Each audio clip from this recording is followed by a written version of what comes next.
Hello guys, now we are in the second phase of advanced English speaking course. Rule number 25 से 60 तक जितने भी course rules आएंगे, जितना भी कोर्स होगा वो सारा का सारा एडवांस इंग्लिश का सेकंड फेज में माना जाएगा।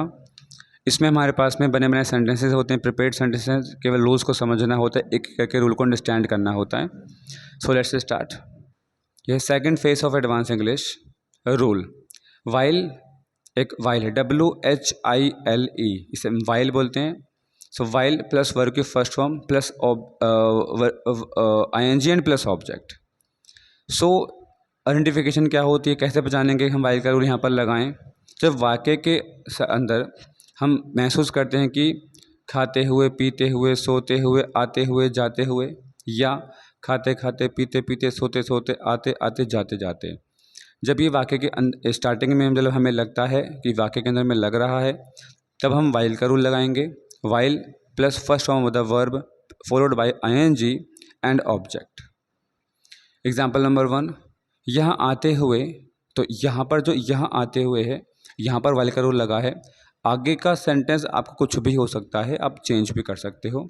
सोनू ने अपना काम पूरा कर लिया होगा, या कर लिया था, वो आपकी मर्जी, आप हिंदी में क्या कहना चाहते हो।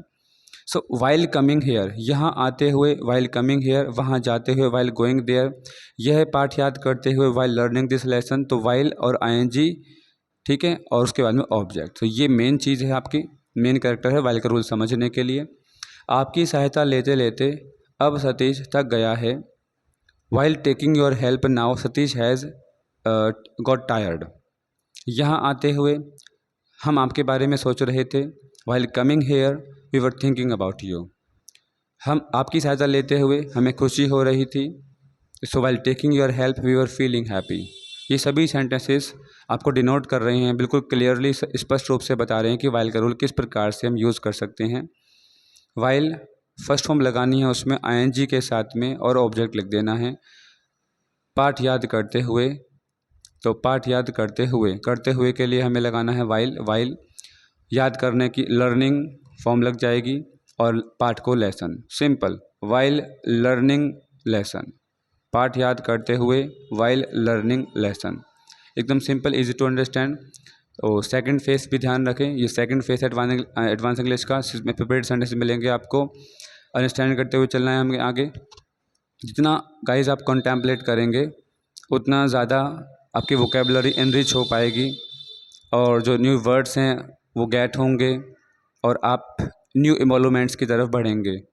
जो आपकी अचीवमेंट्स होंगी वो आप डेफिनेटली ऐसे निकल करके आएंगे, इमर्ज होंगी, and you will be a rising star, okay, and you will be the rising sun. आप एक उभरते हुए तारे या एक उभरते हुए सन, सूरज की तरह आप होंगे। जब नॉलेज हम गेन करते हैं तो बताते हैं कि मिटा दे अपनी हस्ती को अगर तू मर्तबा चाहे, कि दाना खाक में मिलकर गुले गुलजार होता है।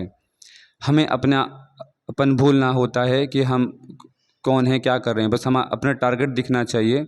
जैसे कि महाभारत में अर्जुन को अपना टारगेट दिख रहा था, केवल चिड़िया की आंख और कुछ नहीं। The sparrow's eye was the Arjun's target, and this education learning English is your target.